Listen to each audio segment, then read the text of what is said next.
ainda, um ato de louvor diante de um ser transcendente ou divino. Segundo os diferentes credos religiosos, a oração pode ser individual ou comunitária, e ser feita em público ou em particular, e pode envolver o uso de palavras ou música. Quando a linguagem é usada, a oração pode assumir a forma de um hino, encantamento, declaração de credo formal, ou uma expressão espontânea, da pessoa fazendo a oração.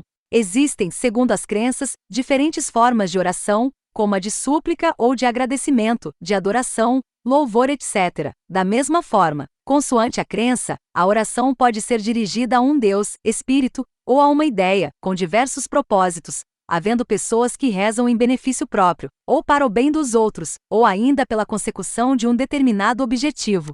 A maioria das religiões envolve momentos de oração. Alguns criam ritos especiais para cada tipo de oração, exigindo o cumprimento de uma sequência estrita de ações ou colocando uma restrição naquilo que é permitido rezar, enquanto outros ensinam que a oração pode ser praticada por qualquer pessoa espontaneamente a qualquer momento. As pesquisas científicas sobre o uso da oração estudam, na sua maioria, o efeito dela sobre a cicatrização de feridas ou doenças. A eficácia da oração para a cura física, por meio de uma divindade, tem sido avaliada em diversos estudos, com resultados contraditórios. A oração, na crença protestante, é a comunicação e o fruto consciente do relacionamento com Deus, durante os quais a pessoa louva, agradece, intercede pela vida de outro, pede bênçãos a ele ou a outrem, e através dela pode desfrutar da presença de Deus, este último mais citado no pentecostalismo, que foca mais no Espírito Santo do que outras denominações cristãs.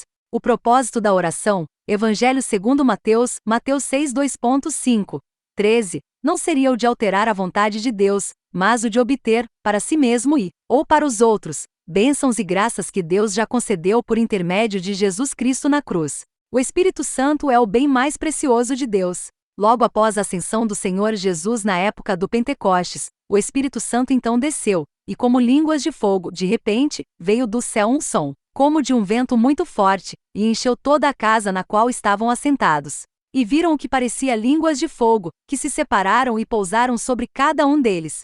Todos ficaram cheios do Espírito Santo, e começaram a falar noutras línguas, conforme o Espírito os capacitava. Atos dos Apóstolos, capítulo 2, versículos 2, 4. Na Igreja Católica, a oração dirigida a Deus, ou à Virgem Maria, e aos santos para interceder a Deus e junto de Deus, também pode ser considerada uma reza, uma mensagem escrita, oral, ou um pensamento de adoração, louvor, súplica, rogo, prece, pedido ou petição, intercessão, agradecimento, expiação, bênção, presença ou unificação.